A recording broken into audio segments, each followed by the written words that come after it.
Carrier planes of the 3rd Fleet on the 13th and 14th of November attacked enemy shipping in Manila Bay, airfields and other installations on Luzon Island, including the Cavite Naval Base.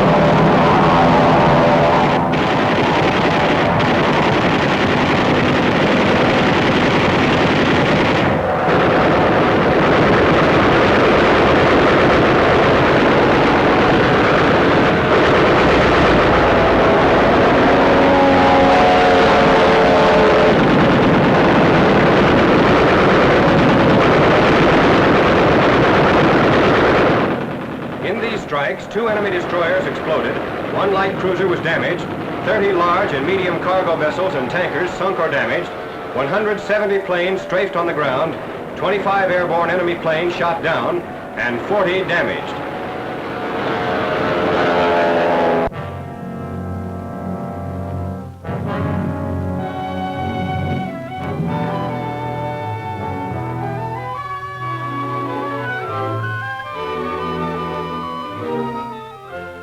Sixth Army forces en route with the 7th Fleet to northern Luzon. Objective, to take the American flag back to Manila. U.S. guns battle Jap planes and 2 Jap destroyers, attempting to break into our convoy of more than 800 vessels. The camera, 6 miles from the action, records direct hits on the enemy vessels.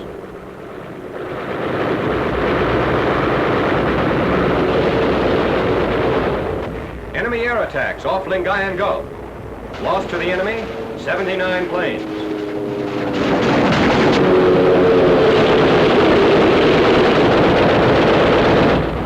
A 3-day naval bombardment of the entire Lingayen Gulf area.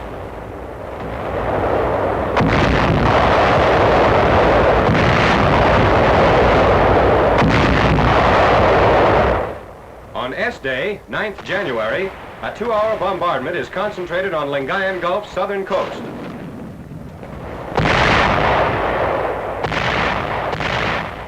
Our landing forces moved toward shore almost unmolested, spearheading the greatest amphibious operation of the Pacific War. About 900 amphibious tanks, tractors, and ducks, and 2,500 LCVPs and similar craft were lowered into the Gulf. Pre-invasion minesweeping had revealed few underwater obstacles. Up to 100,000 men, under the command of Lieutenant General Walter Kruger, made landings at 4 points along a wide stretch of beach. Troops move inland toward the provincial capital of Lingayen, meeting little opposition.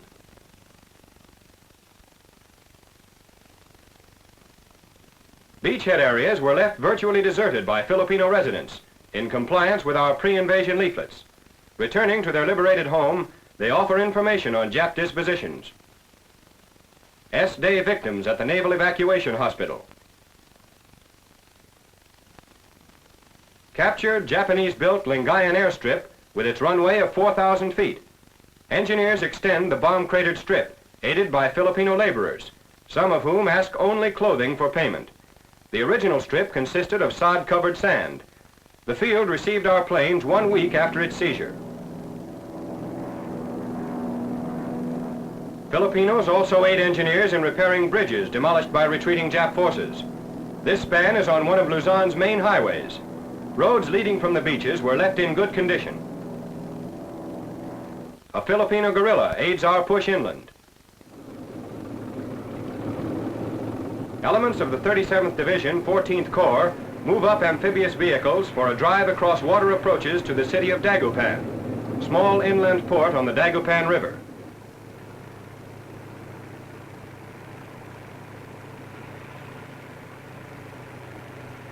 Dagupan natives indicate the absence of Japs by a welcoming American flag. As Japanese General Yamashita promises Tokyo a brilliant victory, 6th Army forces continue to push through liberated seacoast villages toward the open country. General MacArthur returns to Luzon, 2 hours after the first wave hit Lingayen Beach, 2 years and 9 months after the fall of Bataan. Beginning September 1942, General MacArthur's return campaign led him through Buna, Lae, Salamaua, Hollandia, the Admiralties, New Britain, and Moray. Accompanying him is his Chief of Staff, Lieutenant General Richard K. Sutherland.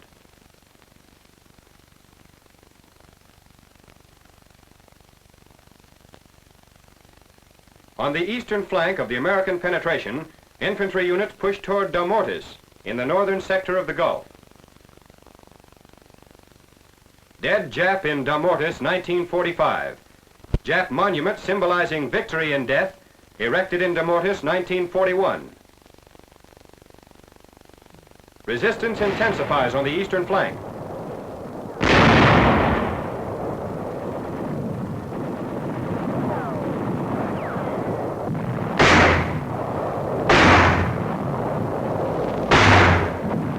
A Jap roadblock.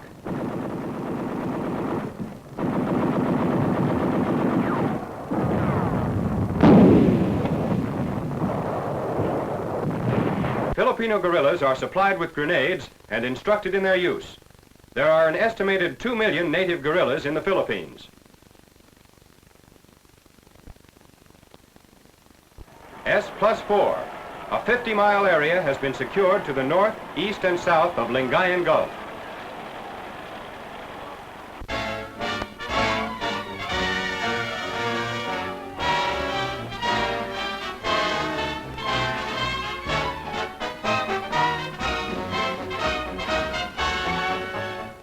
Near Bastonia, reinforcements arrive for a regiment of the 35th Division. It is 10th January when Lieutenant General George S. Patton's Third Army is exerting heavy pressure toward compressing the bulge.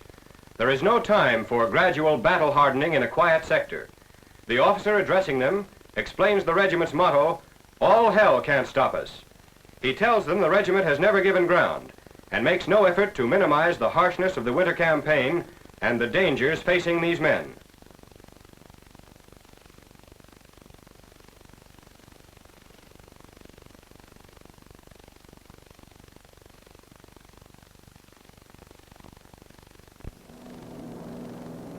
Aerial photographs made on 13th January as tanks and infantry of the 6th Armored Division participate in the routing of Nazis from Belgian territory west of the Luxembourg border.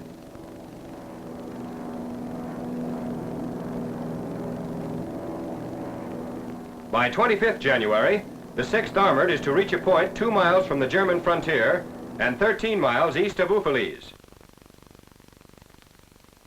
Uffalese itself is captured on 16th January. About 500 yards from the town, 2 patrols meet. It's a junction between patrols of the 1st and 3rd Armies, who have been moving toward each other from the north and south since 3rd January. Uffalese, a resort town lying in a sheltered valley, is silent and in ruins on 18th January. First patrols, which entered on the night of the 15th, found it had been evacuated hastily after a last-minute defense by mining. With this communication junction in Allied hands, only Saint-Vite remained as the last important road junction on the Germans' retreat route from the flattened bulge.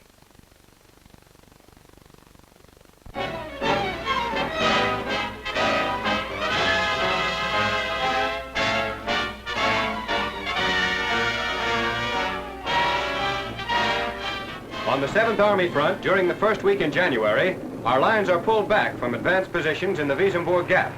After last vehicles cross the bridge over the Selsbach River, 13 miles northeast of Agno, the span is made ready for demolition. Engineers of the 79th Division place the charge.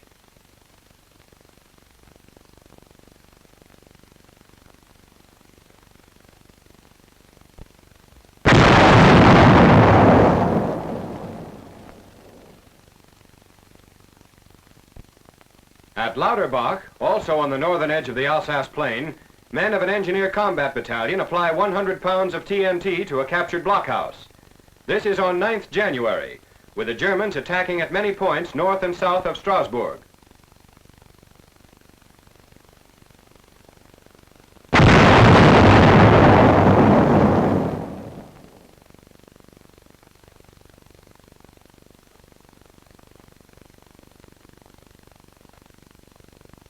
Elements of the 79th Infantry Division, supported by tanks, move up to counter enemy gains southeast of Agno. On 5th January, the Nazis established a bridgehead across the Rhine near Gamsheim, about 10 miles southeast of Agno. This action is in Drusenheim, just north of Gamsheim. The Nazi force which made the first breakthrough in this area is estimated as being about a battalion in strength.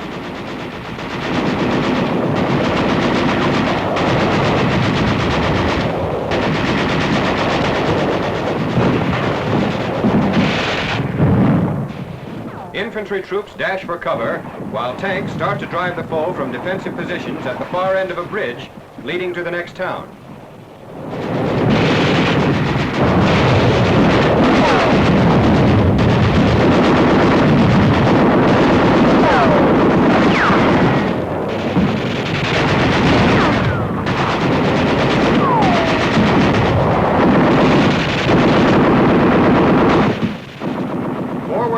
Now try to get across the bridge.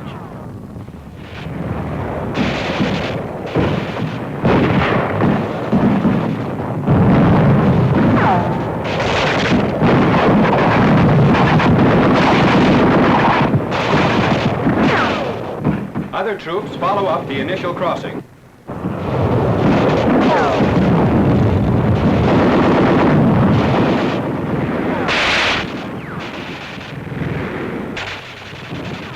The tank risks a crossing of the small span.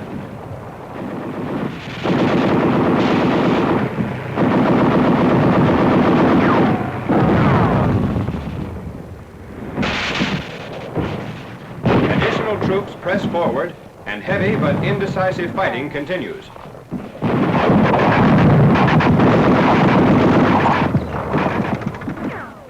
Northwest of Drusenheim, we voluntarily had retired to the Maginot Line. The 79th Infantry and an armored division combined to halt the attack about 10 miles north of Agno.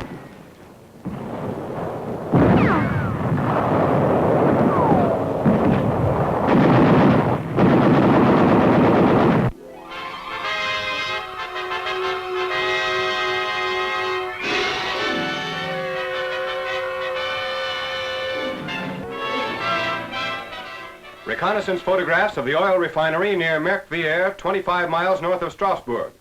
The area is shown before and during the attack by 8th Air Force heavy bombers. 106 B-17s flying at 20,000 feet dropped 260 tons of bombs on the Nazi-held installations. The extent of the damage inflicted in the August 3rd strike was first revealed through the photograph now shown.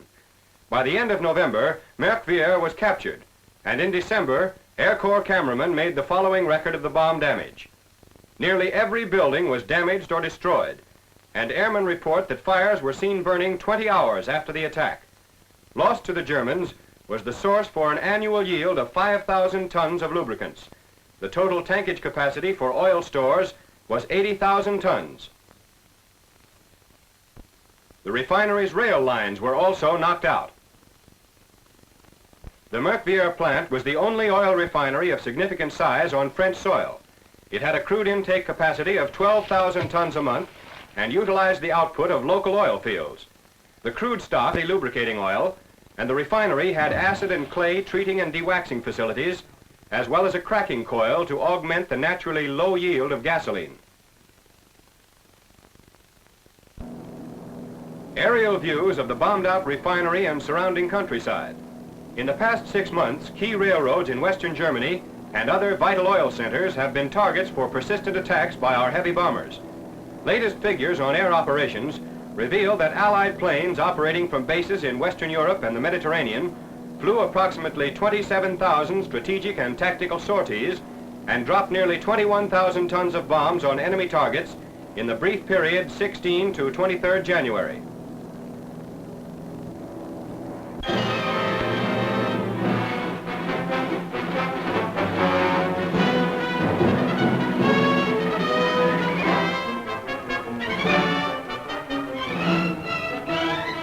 On 1st January, a British carrier task force leaves for a strike on oil refineries at Pangkalan Brandan in Sumatra, westernmost island of the rich Dutch East Indies. The task force contains 3 aircraft carriers. At 0650 hours, 4th January, Hellcat fighters and Avenger bombers take off. Along with these go rocket-carrying Fireflies and small, fast Seaflies, naval developments from the famous Spitfire fighters.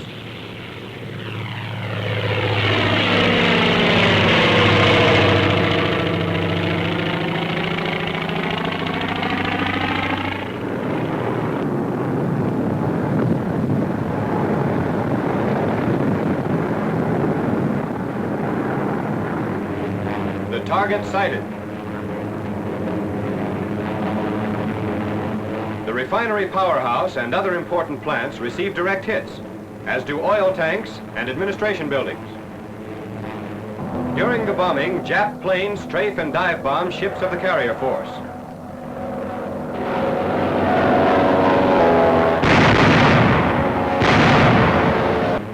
The Japs are driven off, and British planes return from the strike.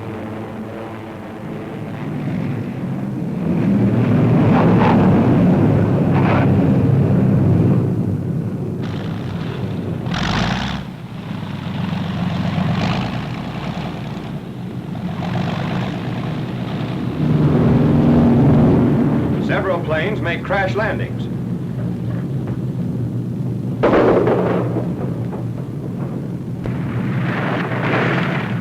One plane can't quite make the flight deck.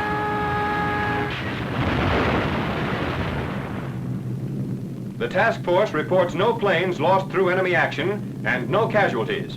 Crippling damage was done to one of the most important centers of Jap oil production.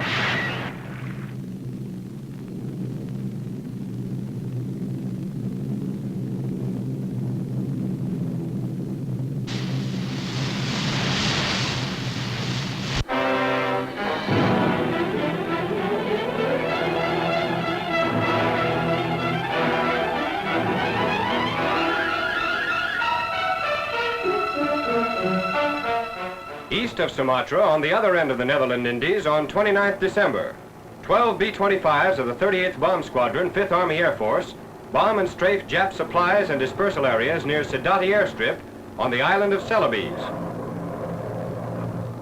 Coming in over the target at an altitude of 75 feet, the planes make effective use of the screening protection afforded by trees and jungle brush. Our planes encountered light 20mm anti-aircraft and machine gun fire from the ground. Each plane is loaded with 12 100-pound para-demolition type bombs, whose slow parachute descent gives low-level bombers time to escape the blast.